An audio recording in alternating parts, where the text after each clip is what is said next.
Well, hey guys, welcome to today's video. The absolute dog days of summer have set in here, and much of the country's the same. When I say that, I just mean that it's hot every day, day after day.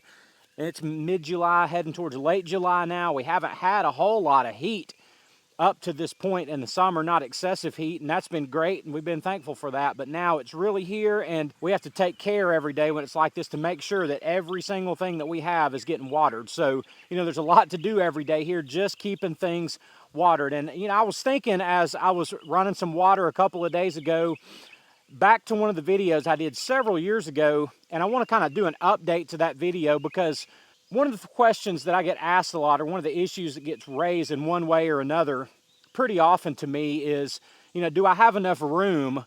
Is my yard big enough? Or do I have enough square footage with my property set up the way it is to have a nursery that can make any money? And it's like, the real question is, do I have enough room to do this? I want to do this. I would love to do this. It's my dream to do this, but I don't know if I have enough room to make it worthwhile. And I want to just speak into that a little bit today and take a few minutes to just show you a few different places in my nursery and what they might be valued as far as that number of square feet, just to give you an idea, get you to thinking, do I have enough room? Could I possibly make a nursery at my home or at my farm or wherever you live? Can I make it work in my context? So let's just have a look here and see what your square footage might be worth.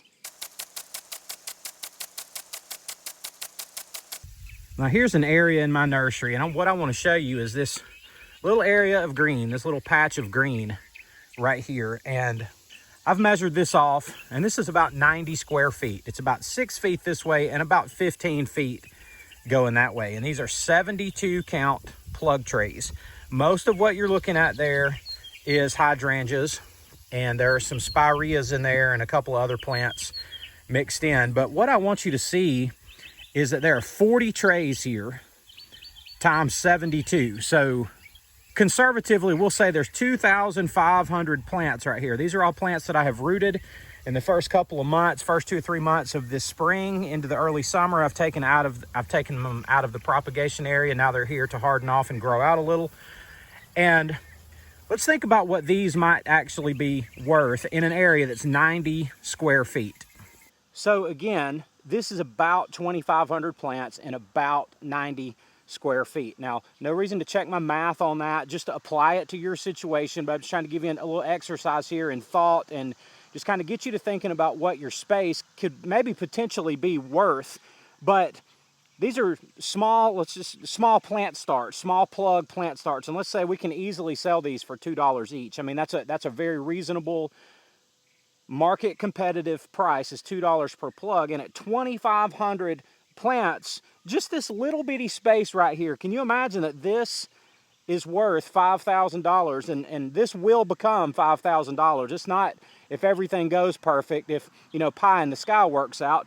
That's what a space like this is worth. So that's pretty predictable. It's not just specific to me, but that being said, adjust the numbers accordingly. But you can sell hydrangea plugs, spirea plugs, weigela plugs, just all kinds of plant start plugs for about $2 each as starter plants, and have no problem getting that in a wholesale setting, which is what this would be. So just something to think about when it comes to how much your nursery might be worth. Guys, before we go any further, I needed to remind you that we have opened Nursery U back up to new membership. So if you'll check out the link below in the description, nurseryu.com, and right up here in the corner of this video, there's a link to a video I made yesterday to tell you more about it, mentoring, Q&A, buying and selling plants, all that in a private group that I run and that I'm in every day.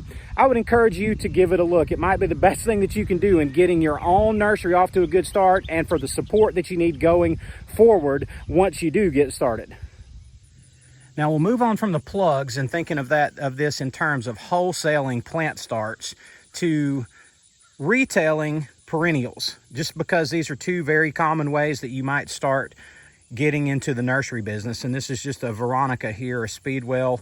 And let's just take these in trade gallon sizes, which is just a standard perennial size plant. And what if you took, I don't have enough of them to do this, but what if you took those and packed them in there? There's a 6-inch pot, so you can put 4 of these per square foot.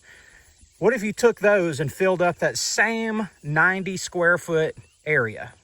Perennials and trade gallon pots, you can get about 360 of those in 90 square feet. Again, just for the example. And if you sold those for $8 each, which is what I sell my plants for, you'd sell them for around $2,800, give or take. Now, these might be $10 plants where you live. They might be $12 plants where you live. It tends to be cheaper where I live. So, you know, again, adjust the math for your situation. But just saying this to tell you that, you know, you may have $2,500 to $3,000 in that 90 square foot space that I showed you over there if you're doing perennials. Now, the thing about perennials is you can use that space more than once a year. So you can grow perennials to this size at least twice a year if you buy them in as 72 or 50 or 32 count plugs, whatever size you want to buy them in from and grow them out from. These don't take that long. After starting them from seed or from cuttings, it's going to take longer. Those are some other things to consider. So you might think, okay, I've got 500 square feet to work with. Can I get more than one round of plant sales out of that space? Now, it's not ever going to work out perfect, and it's not just, okay, I have 500 square feet, I filled it up, sold them all, let's refill it and sell them all again. It just doesn't usually work out that way in the plant world. I'm just painting you kind of an ideal situation. If you want to reduce the number some and account for unsold plants or plants that died, well, by all means, please do that. What I'm encouraging you to think of is nursery in a small space. If you've got acres to work with like I do, that's not really your issue. But when I first started out my nursery, I started working on just a little tiny piece of ground, maybe 50 square feet in space, just a little bitty space, starting to do a little bit at a time, trying to kind of learn the numbers, learn how to grow plants, kind of learn the process of how all this works. And even in a really small space, you can make your numbers work. Let's go out to a little bit of a bigger space and see what the numbers look like there. Now, this space that I'm showing you here is this block of emerald green arborvitas right here. It's about 6 feet wide this way, about 45 feet long that way. We'll call it 270 square feet. Now, these are some bigger trees here.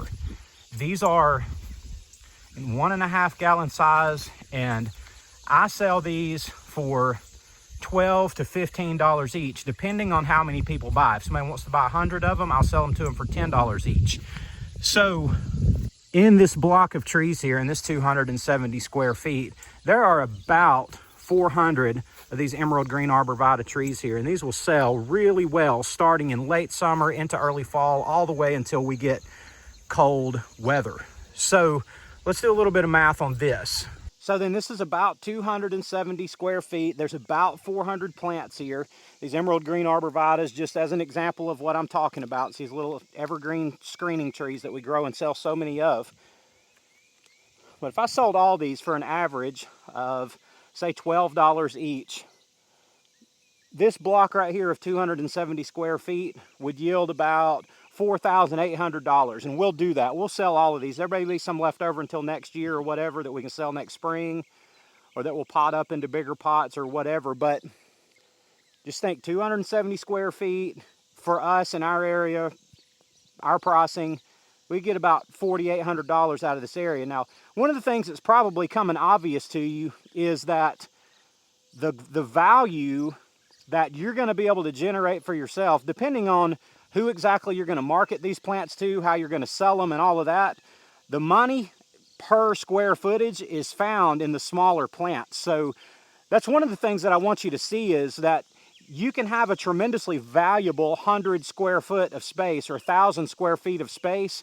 That can be a really valuable space, especially when you're growing small plants. Let me show you one other thing that I think is kind of interesting. Now, this is an area that I have growing out here, and I don't know if that shows up on the camera very well, but from about right there to right here, there's about 1,000 plants right there. And that's another area that's somewhere near that 900 square foot mark right there. I don't know why I chose to use 900 square feet, but for whatever reason, that's what we're going with today. But it goes out to about here to here. And these are silver dollar hydrangeas down here. And of course, these are limelights. And these are in quart size pots, just under a quart size pot. So they're like 4-inch nursery pots. Now, let me show you one of those.